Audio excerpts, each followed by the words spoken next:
Alien girl lifts human from a crashed tram, but human sees the passenger list naming only her. Hello everyone. Before we begin today's story, I have a small favor to ask. Please hit subscribe and turn on the notification bell so you never miss our channel's new videos. It's quick, free, and the best way to support us in bringing you more dramatic stories. Your support means the world to us. Where are you watching from? Drop your city or country in the comments below. Thank you very much. Now let's return to our main character. Ethan Cole tasted metal before he tasted air, the kind that clings to your tongue after a surge of electricity rips through a tram line. A thin ribbon of smoke curled past his cheek as he blinked through the flicker of red emergency lights. The whole cabin hummed with a fading vibration, like the rails below were still trembling from whatever had gone wrong. He pushed himself up, boots sliding on polished floor panels now dusted with shattered screen glass. Outside the cracked windows, New Avalon's midnight skyline swayed, neon signs blurred by high-altitude mist, magnetic guide rails glowing faintly along the towers.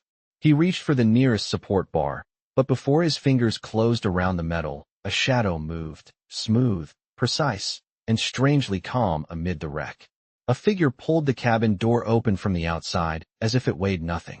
Light from the service tunnel spilled in, pale blue against her skin. She stepped inside, tall, steady, skin the color of cool starlight with a silver blue sheen. Her eyes reflected the scattered sparks like tiny mirrors.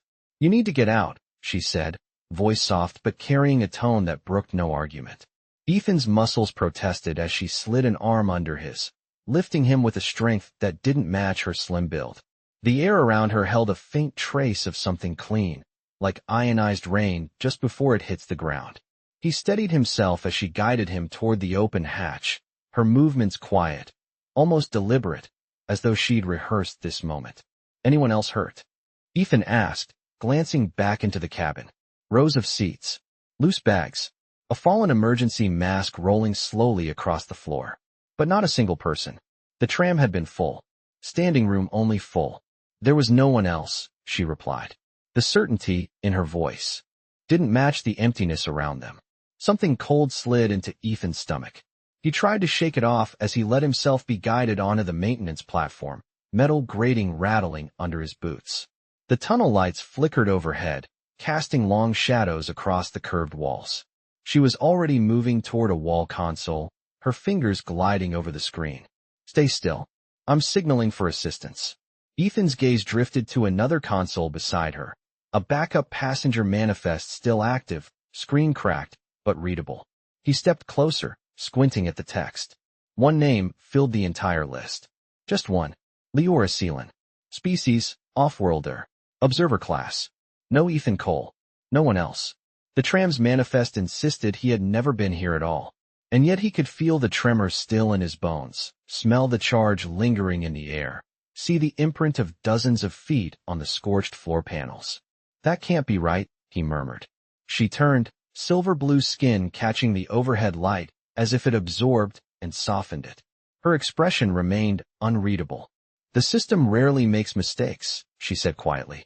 But the brief flicker in her eyes, like a shudder of doubt, told him she wasn't as certain as she wanted him to believe. Ethan swallowed, pulse steady but strong. Something was wrong. Not just with the tram. Not just with the manifest. Something deeper. Something that began the moment this girl, this stranger, pulled him from the wreckage as though she already knew exactly where he would be. The maintenance platform vibrated faintly under Ethan's boots, as if the rails below were still shivering from the failed energy surge. He steadied himself against the cold metal wall, its surface humming with residual charge, while the girl watched him with an unreadable calm. Leora Seelan. The only name on a list that should have held dozens. The tunnel lights flickered once, washing her silver blue skin in alternating shadows and soft glow, as if the system itself could not decide how to see her. "You should sit," she said quietly. "Your balance is still affected." Ethan almost obeyed without thinking, but the question burning through him pushed past the haze in his mind. Why was your name the only one registered? Her posture tightened just enough for him to notice, the difference subtle, but there. "Manifests can fail," she replied. Energy spikes confused sensors. Ethan studied her face, trying to read. What she did not say. The silence stretched, broken only by the soft hum of the emergency power grid. Behind them, the damaged trams settled with a gentle creak. The city far below murmured in the distance, a soft mix of engines, wind, and the faint buzz of neon. "Look," Ethan said, his voice low. "I know what I saw in that cabin.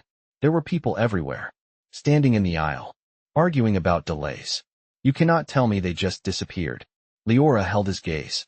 Her eyes reflected the tunnel light like sheets of polished glass. "I am not telling you that," she whispered. "I am telling you what the system believes." The phrasing chilled him more than the cold air rising from the rails. Before he could respond, a soft chime echoed from the tunnel. A transport drone glided into view, its circular frame spinning gently, yellow beacon flashing. It scanned the scene with a thin beam of white light. "Assistance request acknowledged," it announced in a neutral voice. "Please remain still for medical assessment." Ethan stepped back instinctively. "No," he murmured. "Not until I understand what happened." Leora approached the drone and placed her palm against its surface, her touch pausing its scan. The machine dimmed its lights, as if deferring to her. "Override," she said softly. "Delay evaluation for 5 minutes." The drone complied without question. Ethan felt the hairs on his arms rise. "How did you do that?" he asked. She hesitated, fingers lifting slowly from the drone's surface. "Observer class has limited authority in emergency incidents." Ethan frowned, but another detail caught his attention. The drone's status screen displayed location data, power grid health, and safety protocols.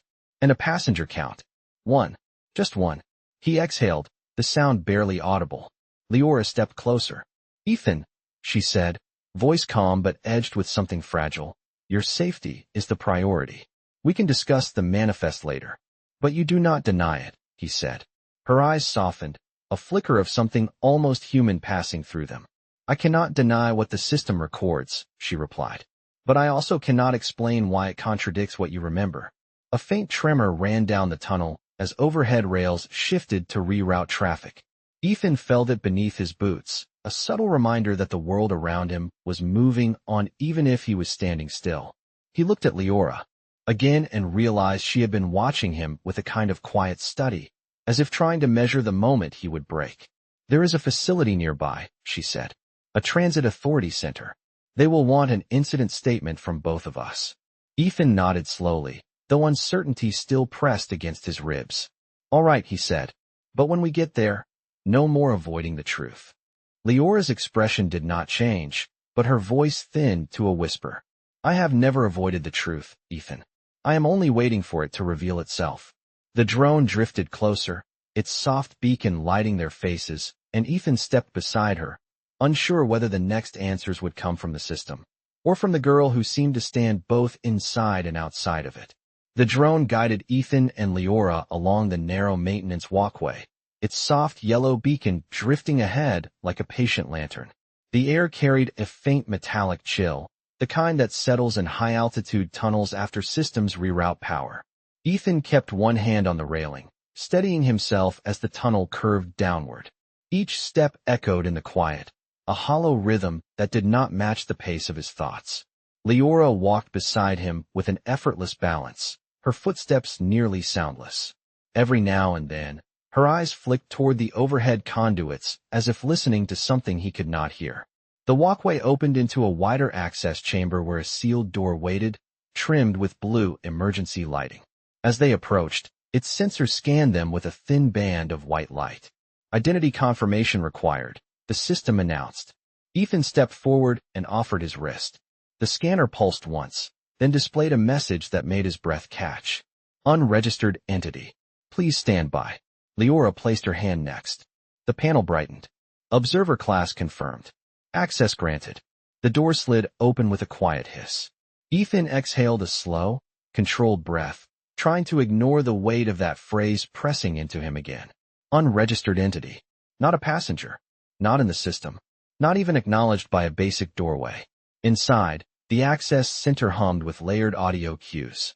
Soft chimes from status monitors. The steady hum of climate control. A faint resonance from a suspended map of the tram grid spreading across the ceiling, each line glowing in slow pulses of green and blue. Leora moved toward the central console, and began activating the incident report sequence.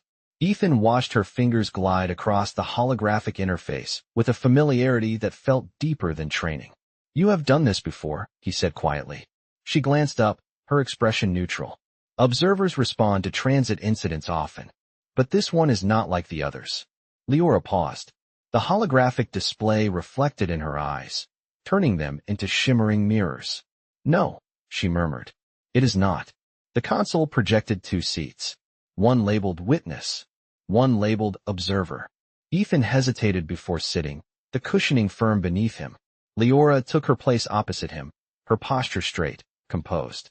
The system activated with a soft tone. "Please recount the moment of the incident," it instructed. Ethan cleared his throat. "The tram was full. People were standing. Someone beside me complained about delays. I remember the lights dimming, then a surge, and then only one registered life form aboard." The system interrupted. "Observer class occupant. No additional passengers recorded." Ethan stared at the projection, pulse thudding in his ears. Leora watched him carefully, her gaze steady. "The system is referencing sensor data," she said softly. "It is not challenging your memory." "Feels like it is," Ethan replied. The system chimed again. "Observer, please describe the passenger environment prior to the incident." Leora folded her hands lightly in her lap. For the first time, Ethan noticed a small tension in her fingers. "The cabin was quiet," she began. "Standard lighting. Standard occupancy." She stopped. The holographic interface flickered once, catching her pause like a held breath. "Please continue," the system instructed. Leora inhaled slowly. "I saw Ethan," she said. The words surprised even her. Ethan leaned forward. "You saw me. Not a reflection. Not a misread sensor." "Me." Leora nodded. The faint tunnel hum filled the silence between them. Then she added, almost in a whisper, "But the system did not." Her admission settled in the room like a shift in gravity, quiet but impossible to ignore. The silence inside the access center deepened, as if the entire transit system were holding its breath. Ethan felt the weight of Leora's words settle across his thoughts like a thin layer of frost. She had seen him. The system had not. The room's soft blue lighting shifted ever so slightly, the overhead map of the tram grid pulsing with a new rhythm, as though responding to something unspoken between them. Ethan leaned back in the witness chair, the cushioning firm against his shoulders. "If the system did not see me," he said slowly, "then how did you?" Leora did not look away. "Because I was not relying on the system," she replied. "I saw you with my own perception." Ethan studied her face.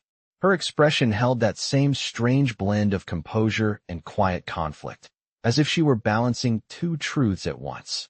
The system interrupted with a soft chime. "Observer, clarify perception method." Leora inhaled gently, a controlled breath. "My role is partially independent from core sensors. I am expected to verify conditions manually." Ethan frowned. "Expected by who?" For a moment, Leora did not answer. Instead, she rose from her chair and approached a secondary console on the wall. The display recognized her presence, unfolding a series of diagnostic panels. Light traced across her silver-blue skin in soft reflections as she ran her fingers along the interface. Ethan watched her movements, precise but tinged with something bordering on hesitation. Leora accessed a section labeled Incident Memory, but the system flashed an error. "Restricted access," it warned. She tried again, more slowly. The panel pulsed yellow. "Observer clearance insufficient. Add authorized supervisor." Ethan stepped forward. "There is no one else here." Leora lowered her hand. "Exactly." She turned back toward him. The overhead map flickered again, briefly revealing a layer beneath the visible lines, a deeper network drawn in faint white tracings. Ethan squinted. "What is that?" "Transit memory threads," Leora said. "They record more than physical movement. They store patterns." "Patterns of what?" "Passenger behavior. Crowd density. Emotional atmosphere." Ethan's voice caught. "Emotional what?" She nodded. "The network senses stress patterns, comfort patterns, rhythms of speech, even heartbeat clusters. It uses these to adjust safety parameters." Ethan stared at the glowing lines. "So the system should have sensed dozens of stress signatures when the tram failed." "Yes," she said, her voice barely above a whisper. "It should have." The weight of that truth pressed into the room, settling like a fog. Ethan glanced toward the sealed door. The drone hovered near it, silent and patient. Leora, he began. If the system missed all of them except you, then something is very wrong. Leora approached him, her steps soft on the smooth floor. When she stopped at arm's length, Ethan realized the uncertainty in her eyes was not fear but a kind of dawning realization, as if she were finally allowing herself to consider a possibility she had avoided. Ethan, she said quietly, the system has never failed to register living passengers. Not once. Not in decades. Ethan felt a slow chill slide through him. Then what happened tonight? Leora's gaze drifted toward the overhead map again, the faint white tracings pulsing like a heartbeat beneath the rails. I do not know, she whispered. But I think whatever the system chose to forget, it began long before the crash. The lights dimmed for a moment, and the drone's beacon flickered. The transit center seemed to shift around them, as though something unseen was listening. The hum inside the transit center softened, settling into a steady vibration that felt almost like a pulse beneath the floor. Ethan stood still, letting the quiet press against him, trying to separate the low mechanical rhythm from the uneasy thrum growing in his chest. Leora approached the secondary console again, her fingers hovering just above the controls, as though touching them too quickly might disturb something fragile. There is another archive, she said quietly. It is older than the normal memory logs. It records anomalies, things the system flags, but does not fully delete. Ethan felt a spark of hope. So the system does remember something. Perhaps, she murmured. But this archive is not meant to be accessed by field observers. Ethan noticed the hesitation in her voice, a slight tremble beneath the calm surface. If it helps us understand what happened on that tram, then we need to see it. Leora gave a small nod. She reached for the console, and as her fingers touched the panel, a soft ring spread outward, the display shifting from blue to a muted silver. A hidden list unfolded, rows and rows of unreadable symbols, like timestamps filtered through broken glass. Ethan leaned in. What does any of that mean? It is the system's heartbeat, Leora said. Moments it tries to smooth over to keep operations stable. The scrolling list paused abruptly, the screen freezing on a single line. Ethan felt his breath catch. The system highlighted a timestamp identical to the moment of the tram crash. But instead of one or two flagged entries, the list showed dozens of overlapping signatures, each one labeled with the same message. Presence detected. Classification. Incomplete. Ethan read the words out loud. If the system detected incomplete signatures, that means there were people on board. Leora's eyes softened, a quiet confirmation in them. Yes, the system sensed them, but it could not classify them. Which means, Ethan finished for her. It erased them from the manifest. A faint vibration passed through the room again, as if the center's walls were reacting to their discovery. Leora stepped back from the console. Ethan, the system only deletes data that threatens operational safety. Passenger records have never been among those. Ethan glanced up at the glowing transit map overhead, its white tracings pulsing in a slow pattern he had not noticed before. Could it have been a malfunction? Leora gave a gentle shake of her head. A malfunction does not hide itself this cleanly. The drone near the doorway let out a small notification tone, a reminder that their time inside the access center was supposed to be limited. Ethan ignored it. If the system erased them, he said slowly, it might try to erase the evidence that we saw this. Leora looked toward the sealed door, her expression sharpening with realization. You are not registered. That means you are already outside the system's normal parameters. If the anomaly involved you directly. She stopped herself, leaving the rest unspoken. Ethan stepped closer, his voice steady. Leora, what exactly is an observer? She blinked, a subtle shift, as though the question struck a place she rarely allowed touched. I monitor performance patterns, she said. I verify physical conditions. I assist in incident evaluation. But you do more than that, Ethan said. The drone listened to you. The system responds to you. Her gaze lowered slightly. Observers are designed to serve as bridges between organic passengers and the network. We sense things the system cannot detect alone. A quiet click echoed from the hallway outside. A power relay shifting. Or something approaching. Ethan felt the hairs on his arms rise. Leora, he whispered. If the system erased those passengers, then maybe it is trying to protect something. Or hide something. She met his eyes, her expression no longer guarded but openly uneasy. Or someone, she added softly. The lights above them flickered, once, then steadied. And for the first time, Ethan sensed the system watching them back. The faint click from the hallway did not repeat, but the sound lingered. In the air like a question neither of them was ready to answer. Ethan held still, listening past the steady hum of the transit center. The overhead lights dimmed for half a second, barely noticeable, but enough to tighten the silence between them. Leora stepped closer to the sealed door, her head tilting slightly, as if tuning into a frequency he could not hear. The system is adjusting routing patterns, she said, but her voice carried a quiet tension.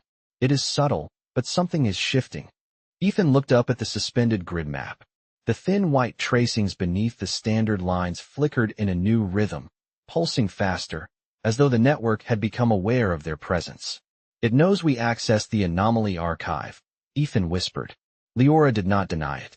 She moved back to the console, fingertips gliding just above the controls without touching them. The system should not respond to simple observation, she said softly. But this feels intentional. Ethan felt a chill move across the floor, a faint draft from the ventilation system, carrying with it the sterile scent of processed air. You said observers are bridges, he said. Can the system see through you? Leora paused. The quiet stretched. Not exactly see, she answered. But it can sense my attention. When I focus on an anomaly, the system is designed to allocate more resources to understand it. Ethan exhaled. So by looking at the erased passengers, you made the system look too. Her eyes flickered with understanding. Yes, and now it is trying to resolve the contradiction. Before Ethan could speak, the overhead grid map shifted again. For the first time, one of the faint white tracings brightened into full view, a single thread glowing like a pulse across the city. Ethan pointed toward it. What is that line doing? Leora followed his gaze. The glowing thread was moving, not along the rails, but through them, drifting sideways across the map in a way no tram could travel. That is not a route, she whispered. That is a memory path. The line curved downward on the map, heading toward their side of the city. Ethan stepped back from the projection, feeling the quiet pressure of something unseen drawing closer. Is the system sending something here? Not something, Leora murmured. Someone. A transit response unit operates on memory paths when an anomaly threatens operational stability. The drone by the door issued a soft tone. Incoming authorized personnel, it announced. Ethan turned sharply. Authorized by who? Leora's hands lowered to her sides, her posture straightening as though bracing for something she wished she could delay. The central network. It must have dispatched a supervisor when it detected our access. Ethan moved toward the console. We have to copy the anomaly logs before they get here. If the system wants them hidden, they will not remain. Leora lifted her hand to the panel, but the console flickered and dimmed, as though the system had anticipated the attempt. Access locked, it stated. Observer privileges overridden. The air felt heavier now, the lights warmer, like the center's environment was subtly changing to prepare for an arrival. Ethan faced Leora. Does the system think we are a threat? Leora's expression softened, uncertainty threading through her calm. I do not know, she said. But I know this. The system does not send a supervisor unless it intends to correct a deviation permanently. A soft hum rose in the hallway, growing closer. Leora's eyes shifted toward the sound, then back to Ethan. For the first time, he saw something unmistakably human in her expression. Concern. Ethan, she said quietly. Whatever is coming, it is not coming for me. The hum stopped just outside the door, and the lights above them held still, as if the entire center were waiting for him to breathe next. The sealed door did not open right away. Instead, a thin line of white light traced its edges, as if the system were drawing a breath before revealing whatever stood on the other side. Ethan felt the temperature shift slightly, a soft draft brushing past his arms. It reminded him of the moment before a tram begins its glide, when every sensor in the city aligns for motion. Leora stepped in front of him, not fully blocking him, but enough to signal that she sensed something subtle he could not. Her silver-blue skin reflected the faint glow from the overhead map, giving her an almost translucent calm that contrasted sharply with the tension tightening the air. The drone by the door floated higher, its yellow beacon dimming to a steady amber, a warning posture. Supervisor presence confirmed, it announced. Awaiting entry authorization. Leora spoke softly. It is requesting permission from the central network. That means the system does not want to act prematurely. Ethan swallowed. Does that give us time? Very little. The map above them flickered, the memory thread that had moved across the city now pulsing just above their location. Ethan tried to steady his thoughts. Leora, earlier you said the system sends supervisors only when it intends to correct deviations. What does that mean for me? She hesitated. For a brief moment, her eyes drifted downward, and Ethan realized she was searching for a truthful answer that would not alarm him. Ethan, she said gently, if the system cannot classify you, it may attempt to restore the network to a state where your presence does not create uncertainty. He exhaled slowly. In other words, make it as if I was never on that tram. Leora nodded once. Not harm, she clarified softly, but remove impact. Minimize variables. Ethan looked around the center. The room hummed with the same calm authority as before, but beneath it now ran a subtle awareness, an alertness, like a living system waiting for a cue. He felt it watching, listening. The door clicked. A single, deliberate sound. Leora tensed. The white tracing along its frame brightened. It is about to open, she whispered. Ethan stepped closer to her. If it comes for me, what can we do? Leora turned her head slightly, enough for him to see the reflection of the warming lights in her eyes. Observers cannot countermand supervisors, she said. But we can misdirect them. Ethan blinked. How? She pointed to the suspended grid map. The network listens through spatial patterns. If I redirect the memory recognition thread, the system may believe the anomaly is elsewhere. Ethan felt a surge of hope. Can you do that? Her voice softened. I can try. The door lights surged brighter. Leora lifted her hand toward the grid map. As her fingers hovered just inches below the projection, the pulsing memory thread rippled, responding to her focus. The entire projection shimmered as though adjusting to a new emotional signature. Ethan heard a soft tone from the door panel, signaling imminent entry. Leora, he murmured, whatever happens, do not let the system think you are part of this anomaly. She met his eyes, a flicker of warmth crossing her expression. Ethan, I saw you when the system did not. That means you exist outside its limits. And that is not a flaw. The door began to slide open, a thin column of light cutting across the floor. Leora redirected her attention to the grid map, her focus steady. The memory thread quivered, then shifted, as if nudged by a force the network could not immediately interpret. The drone's amber light pulsed rapidly. Supervisor entry authorized, it announced. Ethan stood very still as the silhouette behind the widening door took shape. And the first thought in his mind was not fear of what was coming through, but whether the system would believe the story Leora was trying to write into its memory. The figure that stepped through the widening doorway did not make a sound. No footfall, no shift of weight, just a smooth glide, as though the air parted for it. The lights inside the access center softened automatically, adjusting to its presence the way the system adjusted to the movement of a tram. Ethan felt the temperature shift again, a faint warmth brushing his skin. Not uncomfortable, but intentional, like the quiet calibration of a machine that wanted the environment perfectly stable. The supervisor was humanoid in outline, but its features were rendered in soft metallic contours rather than skin. Its surface reflected the ambient blue light in gentle gradients, as if sculpted from brushed silver. No mouth, no visible eyes, only a single vertical line down its faceplate, glowing with a calm white pulse that seemed to synchronize with the overhead grid map. Leora stood completely still, her hand hovering just beneath the moving memory thread. For an instant, Ethan wondered if the supervisor could tell she was manipulating the map by thought alone. The drone beside the door dipped in a small bowing motion, a sign of acknowledgement. Supervisor channel open, it announced. The supervisor spoke without speaking, its voice projected through the room in a smooth, resonant tone. Observer Leora Seelan. Your presence within the anomaly analysis chamber is noted. Please clarify deviation source. Ethan forced himself to breathe evenly. Leora answered with a calm so precise it almost sounded rehearsed. The deviation is not localized. It appears to be a network misclassification event originating in the upper grid sectors. Ethan watched the memory thread above them pulse at her words. She was deliberately guiding it away from the tram crash coordinates, nudging the anomaly signature toward distant sectors. The supervisor tilted its head a fraction. Misclassification events are rare. Provide verification. Leora extended her hand slowly toward the console, not touching it, but letting the gesture suggest compliance. The memory thread you are monitoring shows displacement inconsistent with a human presence. I believe the anomaly may have emerged near Sector 8. Ethan held his breath. The supervisor shifted its attention upward. The grid map responded instantly, the faint white thread brightening as it rerouted across the holographic ceiling towards Sector 8. It was subtle, but Ethan felt the air pressure lighten slightly, as though the center itself approved the explanation. The supervisor emitted a soft tone.